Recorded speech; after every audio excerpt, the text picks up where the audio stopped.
ನಮಸ್ಕಾರ. ಅಹಿಂದ ಕಲ್ಯಾಣ ಕರ್ನಾಟಕ ವಿಭಾಗೀಯ ಅಧ್ಯಕ್ಷನ ಬಕ್ಕೇರಿ ಸ್ವಾಮಿ ಅಂತ. ಈ ಅಹಿಂದ ಸಂಘಟನೆ ಅಂತಂದರೆ ಸಿದ್ದರಾಮಯ್ಯ ಫೌಂಡೇಶನ್ ಫೌಂಡರ್ ಅವರೇ, ಸಿದ್ದರಾಮಯ್ಯ ಸಾಹೇಬ್ರೆ ಸಂಸ್ಥಾಪಕರದಕ್ಕೆ. ಅಹಿಂದ ಸಂಘಟನೆ ವತಿಯಿಂದ ಸಂಗೊಳ್ಳಿ ರಾಯಣ್ಣ ಕನ್ನಡ ಹಿತರಕ್ಷಣಾ ವೇದಿಕೆಯ ವತಿಯಿಂದ ಮತ್ತು ನಮ್ಮ ಎಲ್ಲ ಕನ್ನಡ ಪರ ಸಂಘಟನೆಯ ಒಕ್ಕೂಟದ ವತಿಯಿಂದ ಇಂದು ಬಳ್ಳಾರಿಯ ಆದಿದೇವತೆ ಕನಕದುರ್ಗಮ್ಮನ ಆಶೀರ್ವಾದದೊಂದಿಗೆ ಇಂದು ಸಿಡಿಬಂಡಿ ರಥೋತ್ಸವಕ್ಕೆ ಬರತಕ್ಕಂಥಲ್ಲಿ ಭಕ್ತಾದಿಗಳಿಗೆ ನಾವು ಒಂದು ಮಜ್ಜಿಗೆ ವಿತರಣೆ ಸೇವೆ ಮೂಲಕ ನಾವು ಮಾಡ್ತಾ ಇದ್ದೀವಿ. ಈಗ ನಾವೇನು ಮಾಡ್ತಕ್ಕಂಥ ಸೇವೆ ಎಲ್ಲ ಆದಿದೇವತೆ ನಮಗೆ ಇನ್ನೂ ಹೆಚ್ಚಿನ ಮಟ್ಟದಲ್ಲಿ ಇನ್ನು ಮುಂದಿನ ದಿನಗಳಲ್ಲಿ ಭಾಳ ಇಂಥ ಸೇವೆ ಮಾಡಲು ಶಕ್ತಿ ನೀಡಲಂತಂದೇಳಿ ಆ ಆದಿದೇವತೆ ಕನಕದುರ್ಗಮ್ಮನ ಬೇಡುತ್ತಾ ಬಿಸಿಲು ನೀಗಿಸುವಂಥ ಕೆಲಸ ನಮ್ಮ ಅಹಿಂದ ಸಂಘಟನೆ ವತಿಯಿಂದ ನಾವು ಮಾಡ್ತಾ ಇದ್ದೀವಿ ಅಂತಂದೇಳಿ ಹೇಳಲು ಬಯಸ್ತಾ ಇದ್ದಾರೆ. ಬಳ್ಳಾರಿ ಜಿಲ್ಲಾ ಎಲ್ಲ ನಮ್ಮ ತಾಯಿ ಶ್ರೀ ಅಧಿದೇವತೆ ಕನಕದುರ್ಗಮ್ಮ ಸಿಡಿಬಂಡಿ ರಥೋತ್ಸವದ ಒಂದು ಕಾರ್ಯಕ್ರಮ ಇದ್ದು, ಇವತ್ತು ನಮಗೆ ತಾಯಿ ದುರ್ಗಮ್ಮವ ಎಲ್ಲ ನಮ್ಮ ನಾಡಿನ ಜನತೆಗೆ ಆಶೀರ್ವಾದ ಮಾಡಿ ಇವತ್ತು ಇನ್ನೇನು ಕೆಲವೇ ದಿನಗಳಲ್ಲಿ ಬಿಸಿಲು ಪ್ರಾರಂಭ ಆಗಿದೆ. ಈಗಾಗಲೇ ಬಿಸಿಲು ಪ್ರಾರಂಭ ಆಗಿ ಇವತ್ತು ತಾಯಿ ಕನಕದುರ್ಗಮ್ಮನ ಜಾತ್ರೆ ಪ್ರತಿ ವರ್ಷ ಒಂದು ದೊಡ್ಡ ಮಟ್ಟದ ಪವಾಡ ಸದೃಶ್ಯದಲ್ಲಿ ತಾಯಿ ದುರ್ಗಮ್ಮನ ಜಾತ್ರೆ ರಥೋತ್ಸವ ನಡೀತದೆ. ಹಾಗಾಗಿ ಇಡೀ ಕರ್ನಾಟಕಾದ್ಯಂತ ತಾಯಿ ಇವತ್ತು ಮನೆ ಮಾತಾಗಿದ್ದಾಳ. ಹಾಗಾಗಿ ಈ ನಮ್ಮ ಬಳ್ಳಾರಿ ಜಿಲ್ಲಾ ಭಾಗದ ಸಂಘಟನೆ ಆಗಿರ್ತಕ್ಕಂಥ ಏನು ನಮ್ಮ ಈ ಅಹಿಂದ ನಮ್ಮ ಕರ್ನಾಟಕ ರಾಜ್ಯ ಮುಖ್ಯಮಂತ್ರಿ ಆಗಿರ್ತಕ್ಕಂಥ ಶ್ರೀಯುತ ಸಿದ್ದರಾಮಯ್ಯ ಸರ್ ಅವರ ಸ್ಥಾಪಿತ ಈ ಅಹಿಂದ ಸಂಘಟನೆ ಈ ಬಳ್ಳಾರಿ ಜಿಲ್ಲಾ ಘಟಕ ಮತ್ತು ರಾಜ್ಯ ಘಟಕ ತಾಯಿ ದುರ್ಗಮ್ಮನ ಒಂದು ರಥೋತ್ಸವದ ಸಂದರ್ಭದಲ್ಲಿ ಎಲ್ಲ ನಮ್ಮ ಈ ಅಹಿಂದ ಸಂಘಟನೆಯ ಅಧ್ಯಕ್ಷರು, ಕಾರ್ಯಾಧ್ಯಕ್ಷರು, ಉಪಾಧ್ಯಕ್ಷರು, ಖಜಾಂಚಿಗಳು, ಕಾರ್ಯದರ್ಶಿಗಳು ಮತ್ತು ನಮ್ಮ ಕಲ್ಯಾಣ ಕರ್ನಾಟಕ ವಿಭಾಗೀಯ ಅಹಿಂದ ಅಧ್ಯಕ್ಷರಾಗಿರ್ತಕ್ಕಂಥ ಸಹೋದರ ಬಂಡಿ ಅವರು ಎಲ್ಲರೂ ಇವತ್ತು ಒಂದು ಈ ಬಿಸಿಲಿನ ತಾಪಮಾನ ಜಾಸ್ತಿ ಇದೆ ಬಳ್ಳಾರಿ ನಗರದಲ್ಲಿ.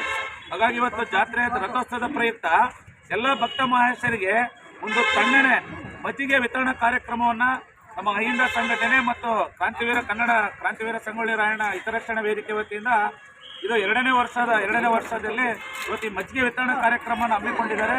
ಅಧಿದೇವತೆ ತಾಯಿ ಕನಕದುರ್ಗಮ್ಮ ಎಲ್ಲ ನಮ್ಮ ಸಂಘಟನೆಯ ಎಲ್ಲ ಹಿರಿಯರಿಗೆ, ಸಹೋದರರಿಗೆ ಆ ಇನ್ನು ಮುಂದಿನ ದಿನಗಳಲ್ಲಿ ಇನ್ನು ಅನ್ನದಾನ ಕಾರ್ಯಕ್ರಮ ಆಗಿರ್ಬೋದು, ಇಂಥ ಮಜ್ಜಿಗೆ ವಿತರಣೆ ಮಾಡೋ ಕಾರ್ಯಕ್ರಮಗಳ ಅರವಟ್ಟೆಗಳನ್ನು ಅಲ್ಲೆಲ್ಲೇ ಹೆಚ್ಚಿನ ರೀತಿಯಲ್ಲಿ ಪ್ರಾರಂಭ ಮಾಡಿ ನಮ್ಮ ಭಕ್ತ ಮಹೇಶರಿಗೆ ಈ ಮಧ್ಯಾಹ್ನದಿಂದ ಸಾಯಂಕಾಲ ಈ ತೇರು ಆಗೋವರೆಗೂ ಈ ಮಜ್ಜಿಗೆ ವಿತರಣೆ ಮಾಡೋ ಕಾರ್ಯಕ್ರಮವನ್ನು ಹಮ್ಮಿಕೊಂಡಿದ್ದಾರೆ. ಕಾರ್ಯಕ್ರಮ ಈ ಹೋದ ವರ್ಷ ಮತ್ತು ಈ ವರ್ಷ 2 ವರ್ಷ ಸತತವಾಗಿ ಈ ಕಾರ್ಯಕ್ರಮವನ್ನು ಎಲ್ಲ ಪದಾಧಿಕಾರಿಗಳು, ಅಧ್ಯಕ್ಷರು ಮತ್ತು ನೆರವೇರಿಸಿಕೊಂಡು ಬರ್ತಿದ್ದಾರೆ.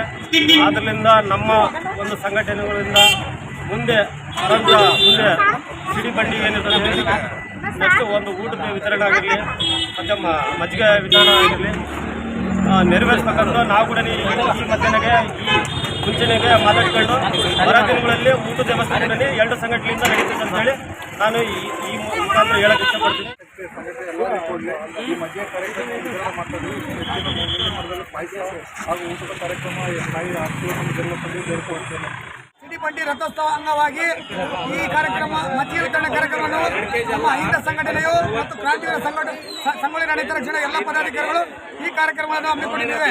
ಇದು ಕಳೆದ ವರ್ಷ ಮತ್ತು ಈ ವರ್ಷವೂ ಇನ್ನೂ ಹೆಚ್ಚಿನ ರೀತಿಯಲ್ಲಿ ಕನಕದುರ್ಗಮ್ಮ ತಾಯಿ ನಮಗೆ ಆಶೀರ್ವಾದ ಮಾಡಿ ಇನ್ನೂ ಹೆಚ್ಚಿನ ರೀತಿಯಲ್ಲಿ ಕೈ ಶಕ್ತಿ ಕೊಟ್ಟು ಇನ್ನೂ ವಿಜೃಂಭಣೆ ಮಾಡಲಿಕ್ಕೆ ಸಿಡಿಬಂಡಿ ಕಾರ್ಯಕ್ರಮದಲ್ಲಿ ಪ್ರತಿ ವರ್ಷ ನಾವು ಇದರ ಮಜ್ಜಿಗೆ ವಿತರಣಾ ಕಾರ್ಯಕ್ರಮವನ್ನು ಹಮ್ಮಿಕೊಳ್ಳುತ್ತಾ ಇದ್ದೇವೆ. ಇದೇ ರೀತಿ ಪ್ರತಿ ವರ್ಷ ಇನ್ನೂ ಹೆಚ್ಚಿನ ಜನಸಂಖ್ಯೆಗೆ ಮಜ್ಜಿಗೆ ವಿತರಣಾ ಕಾರ್ಯಕ್ರಮವನ್ನು ಒಂದು ಒಳ್ಳೆಯ ಕಾರ್ಯಕ್ರಮ. ಬಿಸಿಲಿನಲ್ಲಿ ಎಲ್ಲ ಜನರಿಗೆ ನಾವು ಮಜ್ಜಿಗೆ ವಿತರಣೆ ಮಾಡ್ತಕ್ಕಂಥ ಕಾರ್ಯಕ್ರಮ ಒಳ್ಳೆಯ ಕಾರ್ಯಕ್ರಮ ಅಂತ ಮನಸ್ಸಿಗೆ ಅನಿಸಿದೆ. ಇವತ್ತು ಬಳ್ಳಾರಿ ನಾಡಿನ ದುರ್ಗಾದೇವಿಯನ್ನು ಸ್ಮರಿಸಿ ನಮಿಸಿ ಇವತ್ತೇನು ನಮ್ಮ ಕ್ರಾಂತಿವೀರ ಸಂಗೊಳ್ಳಿ ರಾಯಣ್ಣ ಹಿತರಕ್ಷಣಾ ವೇದಿಕೆಯಿಂದ ಹಾಗೂ ಅಹಿಂದ ಸಂಘಟನೆ ವತಿಯಿಂದ ಇವತ್ತು 1000 ಜನಕ್ಕೆ ಬಳ್ಳಾರಿ ನಾಡಿನಲ್ಲಿ ಬಿಸಿಲು ಜಾಸ್ತಿ ಇರೋದ್ರಿಂದ ತಂಪು ಪಾನೀಯನ್ನು ನಾವೇನು ವಿತರಣೆ ಮಾಡ್ತಾ ಇದ್ದೀವಿ. ಆ ದುರ್ಗಾದೇವಿ ಬಳ್ಳಾರಿ ಜನತೆಗೆ ನಮಗೂ ಆರೋಗ್ಯ ಕೊಡಲಿ, ಇನ್ನೂ ಹೆಚ್ಚಿನ ಶಕ್ತಿ ಕೊಡಲಿ. ಮುಂದಿನ ದಿನಗಳಲ್ಲಿ ನಾವು ಈ ವರ್ಷ ಮಾಡಿದ್ರೆ 2 ವರ್ಷ ಆಯಿತು.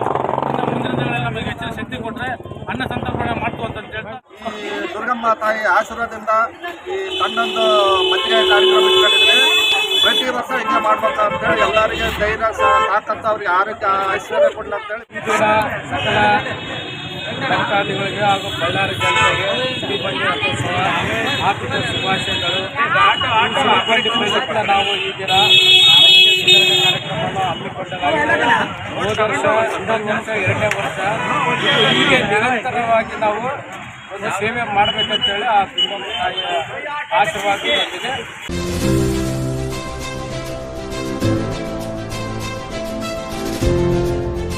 ಇದು ಸೂರ್ಯ ನ್ಯೂಸ್ ಕನ್ನಡ.